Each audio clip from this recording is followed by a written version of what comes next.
Legacy under threat. Wakanda is thriving under Queen Shuri's reign, with new tech advancements and global partnerships.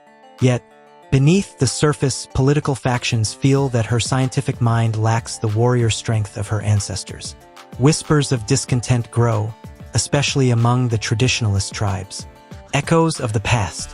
While investigating a breach in Wakanda's border, Shuri finds an ancient encrypted message left by her late brother, T'Challa. It warns of a dangerous lineage, descendants of an exiled Wakandan tribe that may return for vengeance.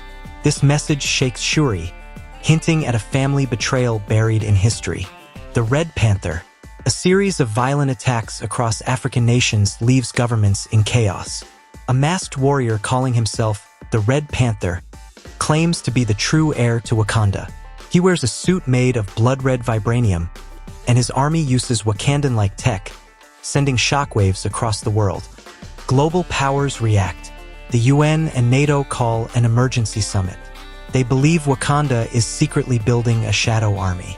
Pressure mounts on Queen Shuri to explain the Red Panther's tech and intentions. Her diplomatic position weakens, and Wakanda is viewed with suspicion once again. Journey to the ancestors. Conflicted and searching for answers, Shuri ingests the heart-shaped herb and journeys to the ancestral plane. There, she meets Queen Ramonda, T'Challa, and surprisingly, Eric Killmonger. Killmonger warns her that ignoring the dark parts of Wakanda's history will lead to ruin. The council divided. Back in the real world, Wakanda's council is split. Okoye and the Dora Milaje advocate for military action. Baku urges restraint. Riri Williams believes diplomacy might work.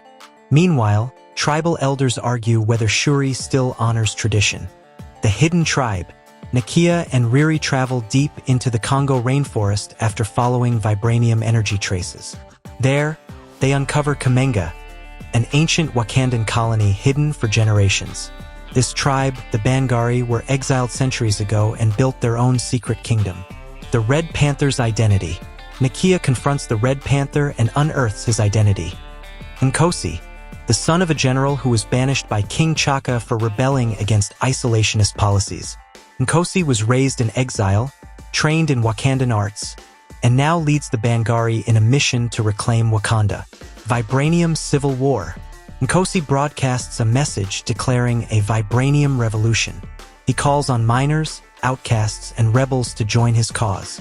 His movement spreads fast, and many within Wakanda secretly align with him. Shuri realizes this isn't just war, it's an ideological divide. Attack on Burning Zana. In a devastating sequence, Nkosi's forces breach the Wakandan capital using stolen tech and insider help. Buildings fall, citizens flee, and vibranium reactors are damaged. Shuri is wounded and forced to evacuate through a secret passage built by T'Challa. Reclaiming the spirit. Shuri, in hiding, travels with Nakia and Riri to a remote mountain cave, the site of a forgotten panther shrine. There, she finds an ancient form of the heart-shaped herb, buried in raw form within the mountain. This herb grants her amplified ancestral strength and heightened senses. Rise of the Dual Panther. Shuri returns, donning a new suit that combines her intellect with ancestral power. She now fully embraces the warrior spirit of the Black Panther, with a more fierce and grounded approach. Her reappearance rallies the divided tribes to her side. Namor returns, sensing vibranium's unstable presence and fearing the oceans will suffer from Wakanda's civil war. Namor returns. He warns Shuri that their war risks awakening Sekhmet, a goddess of chaos who slumbers beneath Wakanda. If awakened, Sekhmet will destroy both land and sea. Alliance of the Ancients. Shuri forms an unlikely alliance. The Jabari, Dora Milaje, Talokan warriors, and even US operatives who want to stabilize the region. Riri upgrades her Iron Heart armor with Talokan tech, and the tribes unite under one goal: end Nkosi's war before Sekhmet awakens. The Battle of Kamenga. A colossal final battle takes place in Kamenga. The Panther Corps storms the city. Riri fights aerial battles. M'Baku leads the Jabari warriors, and Shuri engages Nkosi one-on-one. The battle is brutal, with both sides suffering great losses. Bast versus Sekhmet.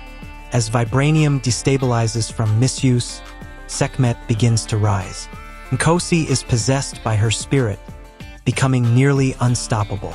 In the ancestral plane, Shuri calls upon Bast, the Panther goddess, who grants her divine power to balance Sekhmet's rage. Sacrifice and redemption. With Sekhmet weakening, Shuri defeats Nkosi but chooses not to kill him. Instead, she offers him a seat at Wakanda's table. Touched by her mercy and overwhelmed by Sekhmet's betrayal, Nkosi breaks down, urging his tribe to stop fighting. Rebuilding Wakanda, Wakanda begins healing. The Bangari are offered equal rights and resources. Vibranium mining is now regulated and overseen by a new council.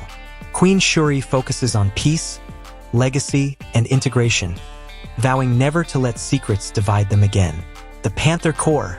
Inspired by the conflict, Shuri forms the Panther Corps, a multinational elite force to protect vibranium and defend innocent nations. It includes warriors from Wakanda, Talokan, and even reformed Kamenga fighters, a symbol of unity and balance. A new threat looms. In the post-credit scene, Riri detects strange cosmic energy from the vibranium mines, linked to a celestial device. A shadowy figure speaks from the darkness. The multiversal beacon has been lit. This sets up Wakanda's role in Avengers: Secret Wars.